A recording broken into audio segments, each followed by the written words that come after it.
Les salariés de la STECMA ont toujours été à l'avant-garde de la lutte pour l'emploi et de la lutte pour les salaires. Et bien continuez, parce que vous faites la fierté du monde du travail et vous êtes la fierté à Gennevilliers. Merci. Merci beaucoup Patrice.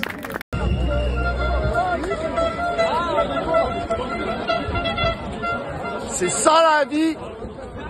SAE en grève pour nos salaires. Comprenez bien une chose, c'est que cette convention, elle déclasse, elle rabaisse tous les nouveaux embauchés. Tous.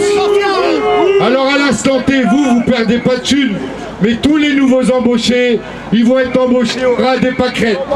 Au ras des pâquerettes. Donc, côté CGT, nous on n'a pas signé cette merde. Voilà, on l'a pas signé. Et je crois même, on m'a dit à l'oreillette que certains signataires n'auraient pas dû signer. Mais ça, c'est encore autre chose. Mais n'empêche que cette année, on s'est dit, le patron, il va mettre le paquet sur les salaires. Parce qu'il a compris qu'il y avait un mécontentement. Il a compris que la convention métallo, on l'avait en travers la gorge. Et c'est pas avec 50 balles qui va nous calmer. C'est sûrement pas avec 50 balles. On veut beaucoup plus. Beaucoup plus. On veut 200 balles. 200 balles pour l'inflation et 200 balles pour rattraper un tant soit peu le retard que nous accumulons depuis tant d'années. Sur Safran Aircraft Engine, le mouvement de lutte est intense, fort, depuis plus de 6 semaines. Ça a commencé sur des sites de Saint-Quentin en Yvelines et ça s'est très vite propagé aux sites d'Île-de-France et de province comme Châtellerault. Les premières propositions de NAO de la part de notre direction étaient issues d'un cadrage du groupe Safran et qui était très loin des attentes des salariés et même des premières revendications de l'ensemble des organisations syndicales. À savoir que pour nous, la CGT, on demandait un rattrapage minimum de la perte du pouvoir d'achat de l'année dernière, malgré des augmentations qui pouvaient apparaître comme conséquentes en début de 2023. À la fin de l'année 2023, il nous manquait une somme substantielle sur notre salaire et notre pouvoir d'achat que nous réclamions reporter sur les NAO 2024. Donc avec des augmentations cadrées autour de 7,86%, c'était le montant que la CGT revendiquait, et des différentes mesures d'accompagnement salarial. Ces revendications ont été entendues par la direction, mais évidemment pas du tout retenues. Et à partir du mois de février, début mois de février, s'est opérée au niveau du groupe une intersyndicale. Donc il s'est construite autour d'une revendication à minima ne pas avoir moins de budget que celui de l'année dernière. Donc 5,5% d'augmentation générale, AI, AG et mesures complémentaires associées. Donc un cadrage global de 5,5%. Le 1er février, 700 salariés se sont réunis sous les fenêtres de la direction générale SAE, essentiellement des sites d'Île-de-France, mais avec beaucoup de grévistes sur les sites de province, avec un total de plus de 1200 grévistes le 1er février, et dont 700 étaient rassemblés sous les fenêtres de notre employeur. Les réunions ont continué, les négociations, mais n'ont pas abouti à l'augmentation des mesures salariales à hauteur de l'attente des syndicats et surtout de la CGT. Et on était cadré par un cadrage du groupe Safran qui ne permettait pas à notre employeur d'avoir plus d'enveloppes à redistribuer.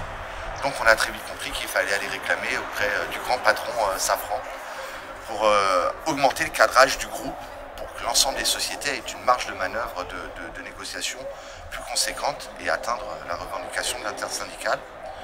Et c'est dès lors que voilà, le budget de 5,5% a été revendiqué dans l'ensemble des sociétés du groupe Safran, dont SAE. Ça a donné lieu à un grand rassemblement le 14 février devant le siège Safran à Paris, boulevard Martial Valin, avec sur l'ensemble de la journée un total d'un peu plus de 15% de salariés qui étaient en grève sur l'ensemble des sites et des sociétés Safran en France. Et 700 salariés étaient aussi rassemblés ce jour-là devant le siège de Safran pour réclamer l'augmentation du cadrage groupe. Le soufflet il est en train de retomber parce que tu as les autres syndicats CFDT et CGC qui sont annoncés signataires. Forcément, quand tu as des signataires, ça faire descendre un peu la pression. Après, on a quand même quelques secteurs qui, eux, veulent poursuivre la lutte. Donc là, la semaine prochaine, on va les réunir à Gennevilliers, parce que c'est un des bastions où la lutte a bien fonctionné, quoi. On consulte nos adhérents et les salariés. Après, c'est nos adhérents qui décident pour la CGT, hein, mais on réunit les grévistes quand même pour avoir la tendance. Et en général, les grévistes, ils sont un peu de l'avis de la CGT. Quand tu as des grèves, tu fais quand même avancer les négos. Hein. Il n'y aurait pas eu de grévistes, on serait resté au ras des pâquerettes à 50 balles. On n'a pas obtenu ce qu'on voulait, ça c'est sûr. Mais si l'intersyndicale déjà se met d'accord sur 5-5 et qu'à 4,5, les mecs ils claquent des genoux et ils jettent l'intersyndicale à la poubelle. Voilà, ce que je retiens, c'est que la CGT, elle a fait le boulot. Elle s'est sentie bien seule quand même dans le combat parce que on les a vus au début et on les a revus à la fin. Et après, pour Gennevilliers, ce que je retiendrai de ce mouvement, c'est que on a eu la présence du maire de Gennevilliers, de la députée Elsa Fossillon. J'entendais encore hier un article de la presse qui disait qu'au gouvernement, on avait la moitié des gars qui étaient millionnaires. Alors j'ai dormi un peu cette nuit, je me suis dit merde, mais il y a combien de millionnaires là-dedans? Il y en a combien? On se crève le cul à toucher 2000 balles, 2500 balles, on travaille le matin, l'après-midi, la nuit, on peut même pas manger avec nos gosses.